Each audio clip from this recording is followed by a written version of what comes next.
ನಮಸ್ಕಾರ ಪ್ರೀತಿಯ ಬಂಧುಗಳೇ, ಆಧ್ಯಾತ್ಮ ಪ್ರಪಂಚ ದ ಸ್ಪಿರಿಟ್ ಆಫ್ ಹಿಂದೂ ಚಾನಲ್ಗೆ ಸ್ವಾಗತ. ಬಂಧುಗಳೇ, ನಿಮಗೆ ನಮ್ಮ ಚಾನಲ್ನಲ್ಲಿ ಬರುವ ವಿಡಿಯೋಗಳು ಇಷ್ಟ ಆಗಿದ್ದಲ್ಲಿ ನಮ್ಮ ಚಾನಲನ್ನು ಸಬ್ಸ್ಕ್ರೈಬ್ ಮಾಡಿಕೊಂಡು ನಮಗೆ ಬೆಂಬಲ ನೀಡಿ. ಹಾಗೆ ಬೆಲ್ ಐಕಾನನ್ನು ಒತ್ತಿ. ಭಗವದ್ಗೀತೆ ಅಧ್ಯಾಯ 12 ಭಕ್ತಿಯೋಗ ಶ್ಲೋಕ 13-14. ಅದ್ವೇಷ್ಟ ಸರ್ವಭೂತಾನ ಮೈತ್ರ ಕರುಣ ಏವಚ ನಿರ್ಮಮೋ ನಿರಹಂಕಾರ ಸಮದುಃಖ ಸುಖಕ್ಷಮಿ ಸಂತುಷ್ಟ ಸತತಂ ಯೋಗಿ ಯತಾತ್ಮ ದೃಢ ನಿಶ್ಚಯ ಮೈಯರ್ಪಿತ ಮನೋಬುದ್ಧಿರ್ಯೋ ಮದ್ಭಕ್ತ ಸಾಮೆ ಪ್ರಿಯ. ಯಾವ ಜೀವಿಗಳಲ್ಲೂ ಹಗೆ ಇರದವನು, ಎಲ್ಲರ ನೇಹಿಗನು, ದುಃಖವನ್ನು ಕಂಡು ಕರಗುವವನು, ನಾನು ನನ್ನದು ಎಂಬ ಹಮ್ಮಿರದವನು, ಸುಖದಲ್ಲಿ ಹಿಗ್ಗದವನು, ದುಃಖದಲ್ಲಿ ಕುಗ್ಗದವನು, ತಾಳ್ಮೆ ತಪ್ಪದವನು, ಯಾವಾಗಲೂ ತೃಪ್ತಿಯಿಂದಿರುವವನು, ಧ್ಯಾನ ಸಾಧನೆಯಲ್ಲಿ ತೊಡಗಿದವನು, ಬಗೆ ಬಿಗಿ ಹಿಡಿದವನು, ತತ್ವದ ನಿರ್ಧಾರದಿಂದ ಬಗೆ ಗಟ್ಟಿಗೊಂಡವನು, ಬಗೆ ತಿಳಿವುಗಳನ್ನು ನನ್ನಲ್ಲಿ ಅರ್ಪಿಸಿದವನು, ಇಂಥ ನನ್ನ ಭಕ್ತ ನನಗೆ ಅಚ್ಚುಮೆಚ್ಚು. ಭಗವಂತ ಮೆಚ್ಚುವ ಮಾನವ ವರ್ತನೆಯ ಬಗ್ಗೆ ಕೃಷ್ಣ ವಿವರಿಸುತ್ತಾ ಮೊದಲನೆಯದಾಗಿ ಹೇಳುತ್ತಾನೆ, ಅದ್ವೇಷ್ಟ ಸರ್ವಭೂತಾನಾಂ ಎಂದು. ಅಂದರೆ ಯಾರನ್ನೂ ದ್ವೇಷಿಸದಿರುವುದು. ಇದು ಭಗವದ್ಭಕ್ತನಲ್ಲಿ ಇರಬೇಕಾದ ಮೊದಲನೇ ಗುಣ. ದ್ವೇಷದಲ್ಲಿ 2 ವಿಧ. ಒಂದು ಒಳ್ಳೆಯವರನ್ನು ಅವರ ಉದ್ಧಾರವನ್ನು ಕಂಡು ದ್ವೇಷಿಸುವುದು, ಇನ್ನೊಂದು ಕೆಟ್ಟವರನ್ನು ಅವರ ಕೆಟ್ಟತನವನ್ನು ಕಂಡು ದ್ವೇಷಿಸುವುದು. ದ್ವೇಷ ಬರುವುದು ಅಸಹನೆ ಮತ್ತು ಹೊಟ್ಟೆಕಿಚ್ಚಿನಿಂದಾಗಿ. ಇನ್ನೊಬ್ಬರ ಉತ್ಕರ್ಷವನ್ನು ಕಂಡು ಸಂಕಟ ಪಡುವುದು ದ್ವೇಷ. ಒಳ್ಳೆಯವನಿರಲಿ ಕೆಟ್ಟವನಿರಲಿ ಹೊಟ್ಟೆಕಿಚ್ಚು ಅಸಹನೆ ಬೇಡ. ಎಲ್ಲಿ ಒಳ್ಳೆಯತನವಿದೆ ಅದನ್ನು ಪ್ರೀತಿಸು, ಸ್ನೇಹ ಬೆಳೆಸು, ದುಷ್ಟರನ್ನು ದೂರ ಬಿಟ್ಟು ಬಿಡು. ಒಳ್ಳೆಯತನವನ್ನು ಒಳ್ಳೆಯವರನ್ನು ಪ್ರೀತಿಸು, ಇನ್ನೊಬ್ಬರ ಕಷ್ಟವನ್ನು ಕಂಡು ಕರಗು. ನಾನು ನನ್ನದು ನನ್ನಿಂದ ಎನ್ನುವ ಅಹಂಕಾರ ಮಮಕಾರವನ್ನು ಬಿಟ್ಟು ಬಿಡು. ಈಶಾವಾಸ್ಯಂ ಇದಂ ಸರ್ವಂ, ಎಲ್ಲವುದರ ಒಡೆಯ ಆ ಭಗವಂತ, ಆತ ಕೊಟ್ಟಿರುವುದರಿಂದ ಇದೆ ಅನ್ನುವ ಮನೋಭಾವ ಇರಲಿ. ಹೇಗೆ ಅಹಂಕಾರ ಒಳ್ಳೆಯದಲ್ಲವೋ ಹಾಗೆ ಅತಿಯಾದ ಮಮಕಾರ ಒಳ್ಳೆಯದಲ್ಲ. ಪುರಂದರದಾಸರಂತೆ ಪ್ರೀತಿಯಲ್ಲಿ ನಿರ್ಲಿಪ್ತತೆ ಇರಲಿ. ಅವರಿಗೆ ಒಬ್ಬ ಮಗನಿದ್ದ. ಆತನನ್ನು ಪ್ರೀತಿಯಿಂದ ನೋಡಿಕೊಳ್ಳುತ್ತಿದ್ದರು. ಒಂದು ದಿನ ಪ್ರೀತಿಯ ಮಗ ಸತ್ತು ಹೋದ. ಆಗ ಅವರು, ಗಿಳಿಯು ಪಂಜರದೊಳಿಲ್ಲ, ನೀನು ಕೊಟ್ಟ ಗಿಳಿ ನಿನ್ನನ್ನು ಸೇರಿತು ಎಂದು ನಿರ್ಲಿಪ್ತರಾಗಿ ಬದುಕಿದರು. ನಾವು ದುಃಖ ಸುಖವನ್ನು ಕಾಣುವುದರಲ್ಲಿ ಸಮತೋಲನ ಸಾಧಿಸಬೇಕು. ಸುಖ ಬಂದಾಗ ಹಾರಾಟ ಬೇಡ, ದುಃಖ ಬಂದಾಗ ಕುಸಿಯದೆ ಬಂದದ್ದನ್ನು ಎದುರಿಸಬೇಕು.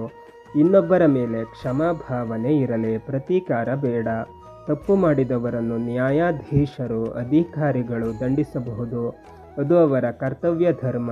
ಅಲ್ಲಿ ಪ್ರತೀಕಾರವಿಲ್ಲ. ಮುಂದುವರಿದು ಕೃಷ್ಣ ಹೇಳುತ್ತಾನೆ, ಸಂತುಷ್ಟ ಸತತಂ ಯೋಗಿ ಯತಾತ್ಮ ದೃಢ ನಿಶ್ಚಯ ಎಂದು.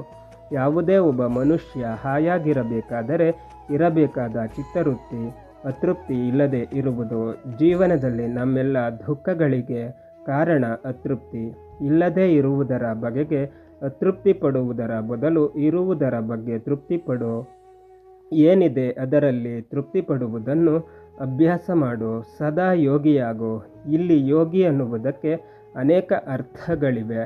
ವಿವಿಧ ಆಸನಗಳ ಅಭ್ಯಾಸ ಯೋಗವಲ್ಲ, ಮನಸ್ಸನ್ನು ಏಕಾಗ್ರಗೊಳಿಸಲು ಮಾಡಬೇಕಾದ ಪ್ರಕ್ರಿಯೆ ಯೋಗ. ಕೋತಿಯಂತೆ ಹರಿದಾಡುವ ನಮ್ಮ ಮನಸ್ಸನ್ನು ಹಿಡಿದು ನಿಲ್ಲಿಸುವುದು ಗಾಳಿಯನ್ನು ಹಿಡಿದು ನಿಲ್ಲಿಸಿದಂತೆ. ಅದು ತುಂಬ ವಿಚಿತ್ರ. ಮನಸ್ಸು ಜಾರಿ ಹೋಗುವುದು ನಮಗೆ ತಿಳಿಯುವುದು ಅದು ಹೋದ ಮೇಲೆ. ಇಂತಹ ಮನಸ್ಸನ್ನು ಹಿಡಿದು ನಿಲ್ಲಿಸಲು ಮೊದಲು ಬೆನ್ನು ಹುರಿಯನ್ನು ನೆಟ್ಟಗೆ ಮಾಡಿ ಸ್ಥಿರವಾಗಿ ಕುಳಿತುಕೊಳ್ಳಲು ಅಭ್ಯಾಸ ಮಾಡುವುದು ಆಸನ. ಯಾವ ಆಸನವಾದರೂ ಸರಿ. ನಂತರ ಪ್ರಾಣಾಯಾಮದ ಮೂಲಕ ಒಳಗಿನ ಚಿಂತನೆಯನ್ನು ಜಾಗೃತಿಗೊಳಿಸುವುದು ಯೋಗ. ಸ್ವಚ್ಛ ಮನಸ್ಸಿನಲ್ಲಿ ಭಗವಂತನನ್ನು ಕೂರಿಸುವುದು ಯೋಗ. ಬದುಕಿನಲ್ಲಿ ಜೀವನ ನಿರ್ವಹಣೆಗೆ ಕಂಡುಕೊಂಡ ದಾರಿಯನ್ನು ಶ್ರದ್ಧೆಯಿಂದ ಪ್ರಾಮಾಣಿಕವಾಗಿ ಮಾಡುವುದು ಯೋಗ. ಈ ರೀತಿ ಅಭ್ಯಾಸದಿಂದ ಮನಸ್ಸನ್ನು ನಮ್ಮ ಹಿಡಿತದಲ್ಲಿಟ್ಟುಕೊಳ್ಳಬೇಕು. ಏನನ್ನೂ ಕೆಟ್ಟ ಭಾವದಿಂದ ಕಾಣದೇ ಇರುವುದನ್ನು ಅಭ್ಯಸಿಸು. ಆಧ್ಯಾತ್ಮ ದಾರಿಯಲ್ಲಿ ಅಚಲವಾದ ನಿರ್ಧಾರವಿರಲಿ. ಏನೇ ಬರಲಿ ದೃಢ ನಿಶ್ಚಯದಿಂದ ಮುಂದೆ ಸಾಗು. ಮನಸ್ಸು ಭಗವಂತನಿಗಾಗಿ ಹಾತೊರೆಯಲಿ, ಬುದ್ಧಿ ಭಗವಂತನನ್ನು ಅರಿಯಲಿ. ಈ ರೀತಿ ಯಾರು ನನ್ನನ್ನು ಪ್ರೀತಿಸುತ್ತಾರೋ ಅವರು ನನಗೆ ಅತಿ ಪ್ರಿಯ ಎನ್ನುತ್ತಾನೆ ಕೃಷ್ಣ. ಶ್ಲೋಕ 15 ಯಸ್ಮಾನೋ ದ್ವಿಜತೆ ಲೋಕೋ ಲೋಕಾನೋ ದ್ವಿಜತೆ ಚ ಯಃ ಹರ್ಷಾಮರ್ಷ ಭಯೋದ್ವೇಗೈರ್ಮುಕ್ತೋ ಯಾ ಸಾ ಚ ಮೇ ಪ್ರಿಯ. ಯಾರಿಂದಲೂ ನೋಯದವನೋ, ಯಾರನ್ನೂ ನೋಯಿಸದವನೋ, ಹಮ್ಮಿನಿಂದ ಕೇಡಿಗೆಳಸದವನೋ, ರೇಗದವನೋ, ಅಂಜದವನು, ತಲ್ಲಣಗೊಳ್ಳದವನೋ ಅವನು ನನಗೆ ಅಚ್ಚುಮೆಚ್ಚು. ನಮ್ಮನ್ನು ನೋಡಿ ಇನ್ನೊಬ್ಬರು ಉದ್ವೇಗಗೊಳ್ಳಬಾರದು, ಹಾಗೂ ನಾವು ಇನ್ನೊಬ್ಬರನ್ನು ಉದ್ವೇಗಗೊಳಿಸಬಾರದು. ಯಾರೂ ನಮ್ಮನ್ನು ನೋಡಿ ಅಸಹನೆ ಅತೃಪ್ತಿ ತಾಳಬಾರದು, ಮತ್ತು ಇನ್ನೊಬ್ಬರನ್ನು ನೋಡಿ ನಾವು ಅಸಹನೆ ತಾಳಬಾರದು. ಪ್ರಪಂಚವನ್ನು ಪ್ರೀತಿಸಿದಾಗ ಇದನ್ನು ಸಾಧಿಸಲು ಸಾಧ್ಯ. ಭಗವಂತ ಮೆಚ್ಚುವ ಕೆಲಸ ಮಾಡಿದಾಗ ಭಗವಂತ ನಮ್ಮನ್ನು ಪ್ರೀತಿಸುತ್ತಾನೆ. ಭಗವಂತ ಪ್ರೀತಿಸುವವರನ್ನು ಇಡೀ ಪ್ರಪಂಚವೇ ಪ್ರೀತಿಸುತ್ತದೆ. ನಾವು ಹರ್ಷ, ಅಮರ್ಷ, ಭಯ ಮತ್ತು ಉದ್ವೇಗದಿಂದ ಮುಕ್ತರಾಗಬೇಕು. ಮಾಡಬಾರದ್ದನ್ನು ಮಾಡುವುದರಲ್ಲಿ ಹಿಗ್ಗು, ಹರ್ಷ. ಇನ್ನೊಬ್ಬರು ಮಾಡಬೇಕಾದ್ದನ್ನು ಮಾಡಿದಾಗ ಅದನ್ನು ನೋಡಿ ಹೊಟ್ಟೆ ಕಿಚ್ಚು ಪಡುವುದು ಅಮರ್ಷ. ಹರ್ಷ ಅಮರ್ಷದಿಂದ ನಾವು ಮುಕ್ತರಾಗಬೇಕು. ಹೆದರುವಂತಹ ಕೆಲಸ ಮಾಡಬೇಡ ಮತ್ತು ತಪ್ಪು ಮಾಡದಿದ್ದಾಗ ಭಯ ಪಡಬೇಡ. ಇನ್ನೊಬ್ಬರನ್ನು ನಾವು ಸಂಶಯ ದೃಷ್ಟಿಯಿಂದ ನೋಡಿದರೆ ಅವರೂ ನಮ್ಮನ್ನು ಸಂಶಯ ದೃಷ್ಟಿಯಿಂದ ನೋಡುತ್ತಾರೆ. ಇನ್ನೊಬ್ಬರನ್ನು ನಂಬದಿದ್ದಾಗ ಅವರೂ ನಮ್ಮನ್ನು ನಂಬುವುದಿಲ್ಲ. ಇದರಿಂದ ಉದ್ವೇಗ. ಜೀವನದಲ್ಲಿ ಎಲ್ಲರನ್ನೂ ಪ್ರೀತಿಸುವವರು, ಹರ್ಷ, ಅಮರ್ಷ, ಭಯ ಮತ್ತು ಉದ್ವೇಗದಿಂದ ಮುಕ್ತರಾದವರು ನನಗೆ ಪ್ರಿಯ ಎನ್ನುತ್ತಾನೆ ಕೃಷ್ಣ. ಶ್ಲೋಕ 16 ಅನಾಪೇಕ್ಷ ಶುಚಿರ್ದಕ್ಷ ಉದಾಸೀನೋ ಗತವ್ಯಥಃ ಸರ್ವಾರಂಭ ಪರಿತ್ಯಾಗಿ ಯೋ ಮದ್ಭಕ್ತ ಸಾ ಮೇ ಪ್ರಿಯ.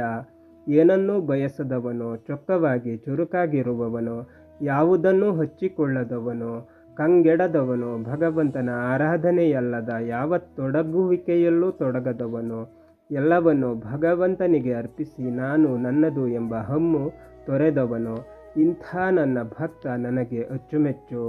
ತನ್ನ ಭಕ್ತನಲ್ಲಿರಬೇಕಾದ ಭಕ್ತಿಗೆ ಪೂರಕವಾದ 6 ಗುಣಗಳನ್ನು ಕೃಷ್ಣ ಈ ಶ್ಲೋಕದಲ್ಲಿ ವಿವರಿಸಿದ್ದಾನೆ.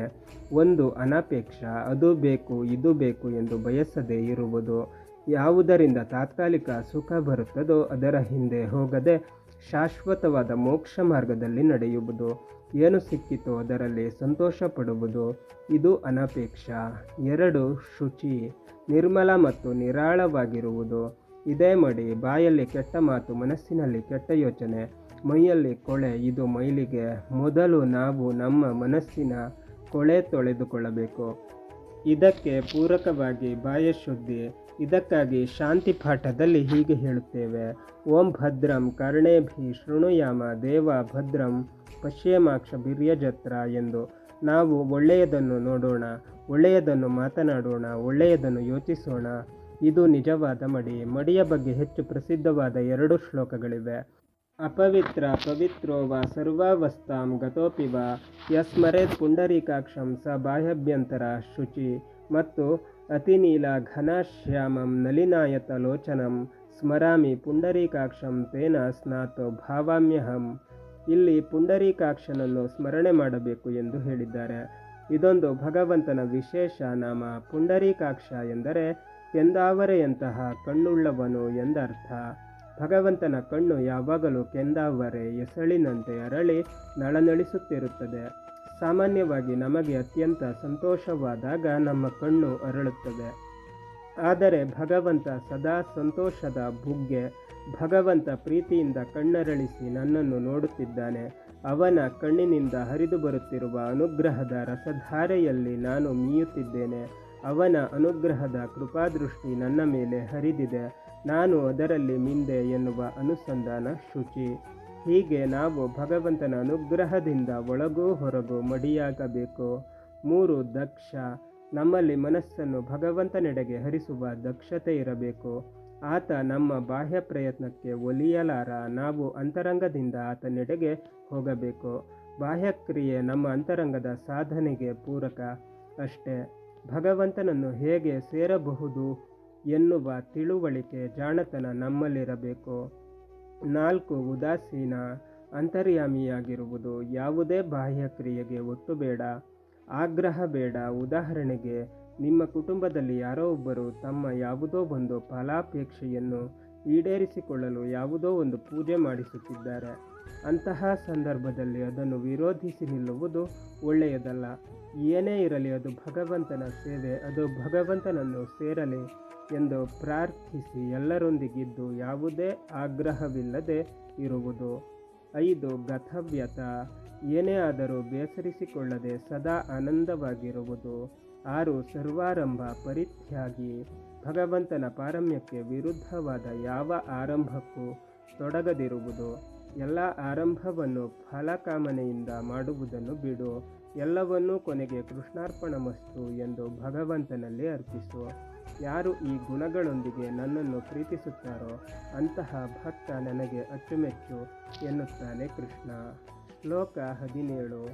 ಯೋ ನ ಹೃಷ್ಯತಿ ನ ದ್ವೇಷ್ಟಿ ನ ಶೋಚತಿ ನ ಕಾಂಕ್ಷತಿ, ಶುಭಾಶುಭ ಪರಿತ್ಯಾಗಿ ಭಕ್ತಿಮಾನ್ ಯ ಸಾ ಮೇ ಪ್ರಿಯ. ಬೀಗುವುದಿಲ್ಲ, ಹೇಸುವುದಿಲ್ಲ, ಕೊರಗುವುದಿಲ್ಲ, ಬಯಸುವುದಿಲ್ಲ, ಒಳಿತು ಕೆಡುಕುಗಳ ಕುರಿತು ಕಾಳಜಿಯಿಲ್ಲ. ಇಂಥ ಭಕ್ತನು ನನಗೆ ಅಚ್ಚುಮೆಚ್ಚು. ಇಲ್ಲಿ ಹಿಂದೆ ಹೇಳಿದ ಕೆಲವು ವಿಚಾರ ಪುನರುಕ್ತಿಯಾಗಿದೆ. ಸಾಮಾನ್ಯವಾಗಿ ಒಂದು ವಿಷಯವನ್ನು ಹೆಚ್ಚು ಸ್ಪಷ್ಟಪಡಿಸುವುದಕ್ಕಾಗಿ ಮತ್ತು ಒಂದು ವಿಚಾರಕ್ಕೆ ಹೆಚ್ಚು ಒತ್ತು ಕೊಡುವುದಕ್ಕಾಗಿ ಪುನರುಕ್ತಿ. ಇಲ್ಲಿ ಕೃಷ್ಣ ಹೇಳುತ್ತಾನೆ, ಯಾವುದೋ ಒಂದು ಒಳ್ಳೆಯ ಕೆಲಸ ಮಾಡಿದಾಗ ಬೀಗಬೇಡ ಮತ್ತು ಇನ್ನೊಬ್ಬರನ್ನು ಕಂಡು ಹೇಸಿಗೆ ಪಡಬೇಡ. ಸಿಕ್ಕಿತೆಂದು ಅತೀವ ಖುಷಿ, ಸಿಗಲಿಲ್ಲವೆಂದು ದುಃಖ ಅಥವಾ ದ್ವೇಷ ಬೇಡ. ಜೀವನದಲ್ಲಿ ಜ್ಞಾನ, ಭಕ್ತಿ, ವೈರಾಗ್ಯ ಇದು ಶುಭ. ಉಳಿದ ಎಲ್ಲ ವಿಷಯಗಳ ಒಳಿತು ಕೆಡುಕುಗಳ ವಿಶ್ಲೇಷಣೆ ಬೇಡ. ಈ ಪ್ರಪಂಚದಲ್ಲಿ ನಡೆಯುವ ಪ್ರತಿಯೊಂದು ಘಟನೆ ಹಿಂದೆ ನಮಗೆ ತಿಳಿಯದೇ ಇರುವ ಒಂದು ಕಾರಣವಿರುತ್ತದೆ. ಅದಕ್ಕಾಗಿ ಅದನ್ನು ಶುಭ ಅಶುಭ ಎಂದು ನಿರ್ಧರಿಸಲು ನಾವು ಸಮರ್ಥರಲ್ಲ. ಈ ರೀತಿ ತಿಳಿದು ಬದುಕುವ ಭಕ್ತ ನನಗೆ ಪ್ರಿಯ ಎನ್ನುತ್ತಾನೆ ಕೃಷ್ಣ. ಬಂಧುಗಳೇ, ಇಲ್ಲಿಗೆ ಅಧ್ಯಾಯ 12 ಭಕ್ತಿಯೋಗ ಮುಗಿದಿದೆ. ನಾನು ನಿಮಗೆ ಮುಂದಿನ ಅಧ್ಯಾಯದಲ್ಲಿ ಕ್ಷೇತ್ರಜ್ಞರ ವಿಭಾಗ ಯೋಗವನ್ನು ತಿಳಿಸಿಕೊಡುತ್ತೇನೆ. ಅಲ್ಲಿಯ ತನಕ ನಮ್ಮ ಚಾನಲನ್ನು ನೋಡ್ತಾ ಇರಿ. ಎಲ್ಲ ವಿಡಿಯೋಗಳನ್ನು ನೋಡಿ, ಶೇರ್ ಮಾಡಿ, ಲೈಕ್ ಮಾಡಿ, ಕಮೆಂಟ್ ಮಾಡಿ. ಹಾಗೆ